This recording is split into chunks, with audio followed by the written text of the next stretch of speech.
The reserve is the account that decides whether a slow quarter is a problem or the end of your business.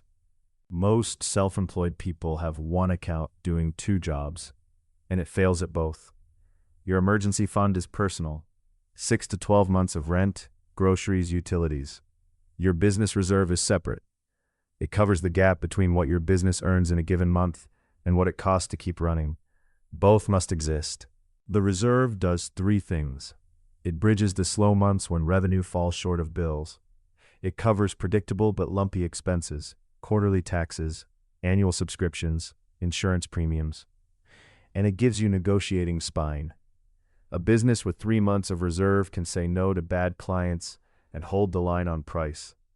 A business with no reserve has to take whatever shows up. 3 tiers. Tier 1 is 1 month of operating expenses, the absolute minimum and the hardest month to build. Tier 2 is 3 months. That is where established service businesses settle.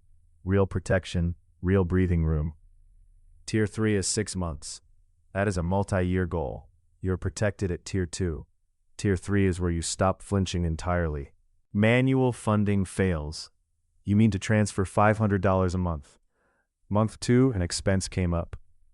Month 3, you forgot. The reserve never gets there.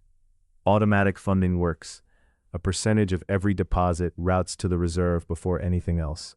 Building Tier 1, 15 to 20% per deposit. Tier 2, 10 to 15. Maintaining a full reserve, 3 to 5%, ongoing, refilling drawdowns automatically. The account matters. Keep the reserve at a different bank from your operating account. 1 to 3 days of transfer friction is the entire point. The reserve is supposed to be hard to touch on a whim. Look for a high-yield business savings account. Liquid, safe, FDIC insured, no monthly fees. Never stocks, never crypto, never the same account as your operating cash, and never your personal savings. 5 mistakes that keep the reserve empty. Treating a credit line as cash, it is potential debt at 20% interest, not a reserve. Rating the reserve for opportunities, that is what a growth allocation is for. Stopping contributions once Tier 2 is hit. Without ongoing funding, drawdowns erode it quietly. Mixing reserve and tax savings, separate buckets for separate jobs, and skipping the reserve on a slow month to protect the feeling of progress, that is exactly what it's built for. When the reserve is real, 3 things change.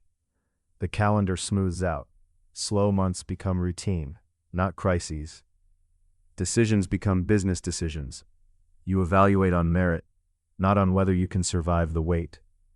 And most days the reserve just sits there earning interest. Then a slow month hits. It absorbs the gap, and you sleep through the night the same way you did the night before. From unable to able. Try it free for 30 days at becomeable.app.